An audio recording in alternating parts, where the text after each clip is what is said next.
Hi everyone, it's Jerry. Round 6 from the 41st Chess Olympiad 2014 had Hungary paired up with Vietnam. Board 4 for Hungary was played by the world's #1 ranked female, Judit Polgár, and she was paired with Huynh Minh Huy Nguyen of Vietnam. Let's have a look at it. Judit opens with e4. We have the Sicilian defense. After e6 and d4, we have now an open Sicilian Taimanov. With a6 into e6 there, securing the queen post on c7. Bishop d3, queen c7, castles, knight f6. She is also there to watch over e5.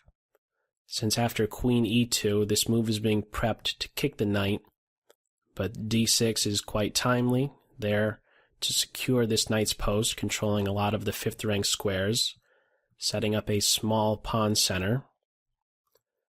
c4 is aimed at making these two liberating pawn breaks on the black side more difficult to get in. Black prepares kingside fianchetto, a couple natural moves, and bishop g5.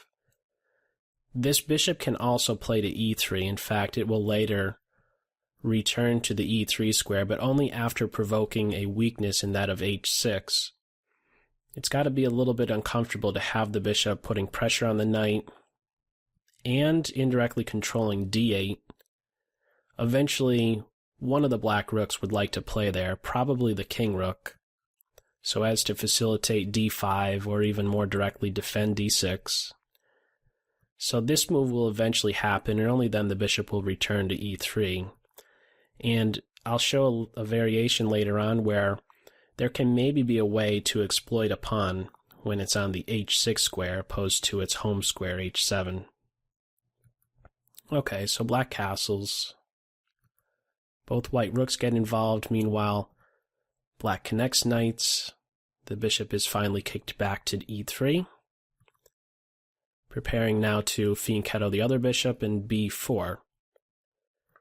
This move is there to secure c5, and so far I've only talked about 2 pawn breaks for black, but maybe with the insertion of b4, this is a new pawn break on the white side, c5. There is a drawback with b4, by the way. I've only pointed out positives. Controlling c5 keeps the knight out of there. This is a new pawn break in the position, but the one downside, or maybe the main downside, is that c4 is now a hole in the white position. The weakest square in the white position is now c4. Cannot be defended by any pawns. You can expect major piece pressure on the c-file, and, well, even minor piece pressure with a centralized knight. Okay, but first bishop b7, knight f3, clears the way of the d-file, gets off the d-file, so that this rook is a little bit more close to watching over this d5 break.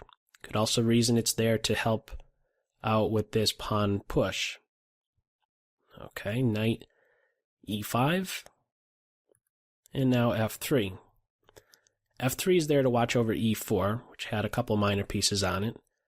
White had enough to defend. These guys were around, but we're going to allow the pawns defend the pawn here on e4. And what more is this f3 move doing beyond defending e4? If you'd like to, pause the video, see if you can figure out what additional reason this f3 move has besides defending e4. Okay, this additional reason that white has behind playing f3 will be revealed shortly. Move 16 for black, rook f to c8, is a big misstep. In fact, in just a few moves, white is going to win a pawn. If you'd like to, pause the video, see how you can do just that for white. Okay, the move here is knight a4, hammering away at b6, which can be defended. Knight on f to d7. But now that additional reason behind f3, queen f2. There was in fact an aggressive intention by playing f3. This pawn is now hit 3 times, it's defended twice, and it simply cannot be defended a third time, so black is going to lose a pawn. Can't move it, you're just running into more trouble. So it's simply going to fall.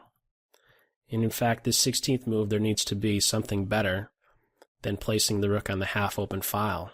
What's better than this is knight on f to d7, lending immediate support to b6.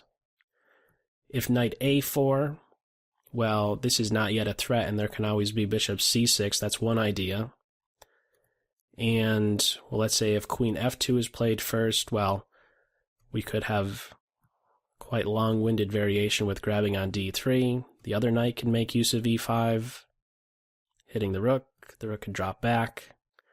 The knight can take here. For the moment, black is up a pawn, but white could win it back. Knight a4. This knight is pinned, and you could pretty much hammer away at that knight. The rook is hit.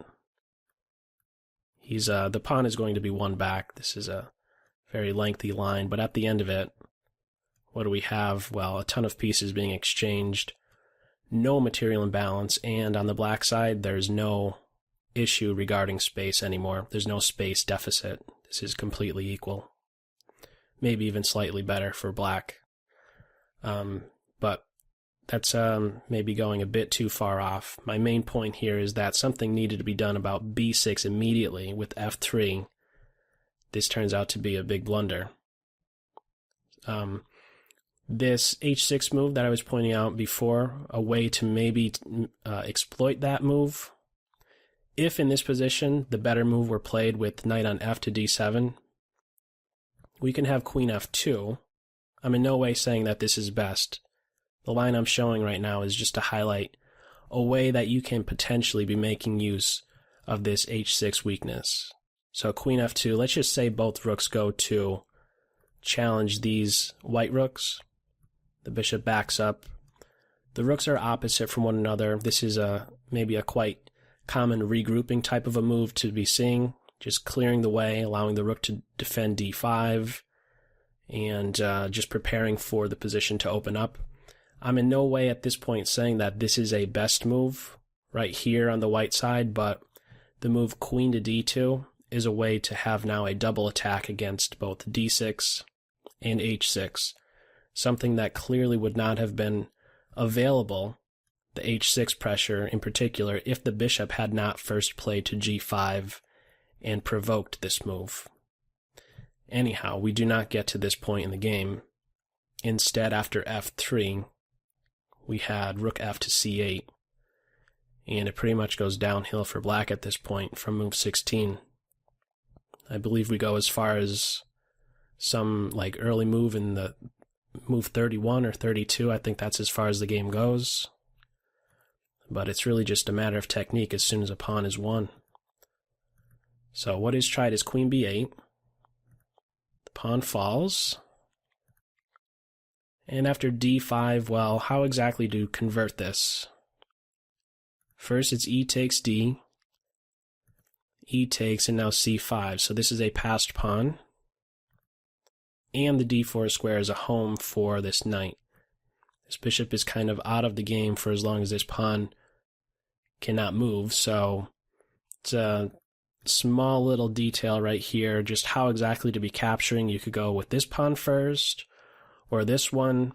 Well, by playing e takes d first, then you're able to play c5, and he's a passed pawn, and again, he's an isolated pawn that is clearly going to be under control. You could stop its advance, and he's just kind of out of the game. So what is tried for here, or from here, is knight c6. What I thought was, black is, down a pawn, but I wondered if scooping up the light square bishop was maybe a better attempt, and simply trying to hold on to these light squares, entering an opposite color bishop ending. Knight d4. It seems a little bit crazy to give up the dark square bishop, clearly. These are very weak squares, but maybe this was a slightly better attempt at black on the black side to try and put up some resistance, but however you slice it, this pawn deficit is telling, no matter if you go into this opposite color bishop ending or try something else, as in the game with knight c6. Okay, so at this point it was not knight takes bishop, but rather knight c6. a3, simply defending b4, queen f4. We have a little bit of a back and forth here. Welcoming exchanges, being up material, good strategy. Black avoids that. Another offer of queen exchange, that is avoided again. And now tucking the bishop out of the way. Clearly white is looking for more than just a repetition, so looking for mate on h2, that queen is kicked, the bishop is kicked to b2, and after rook to b1, black gets this pawn back, but at a really great cost, since knight a5, pressure on these two pieces, knight takes knight, bishop takes knight, it is already at this point, move 31, that black ends up resigning. Main reason behind that, this bishop's dead. There's no saving him. A move like d4, opening up this diagonal for some battery with queen c6, can be met with rook b3. What do you do to save the bishop? You really can't do much. Queen here is met with bishop here. If queen takes bishop, after the smoke clears, again, this bishop's dead. And if the queen tries to do something else, like defend the bishop and attack the rook, something as simple as rook d to d3, and again, this bishop is going to be in some big trouble. If you go here, well, you're dropping the bishop at this point. That's the main thing right here. If the bishop takes the bishop, we don't have to recapture right away. We could grab on a3 and only then scoop the bishop up on g2. So the main point here is that after bishop takes knight, there's not going to be a way to save the bishop, and it is at this point that black simply resigns. So that's all for this video. As always, I hope you got something out of it. Take care. Bye. You have two different pawn moves you can make. There's three things you could be doing. You could play e5, you could play d5, and the third thing, do nothing. And that's often the best thing.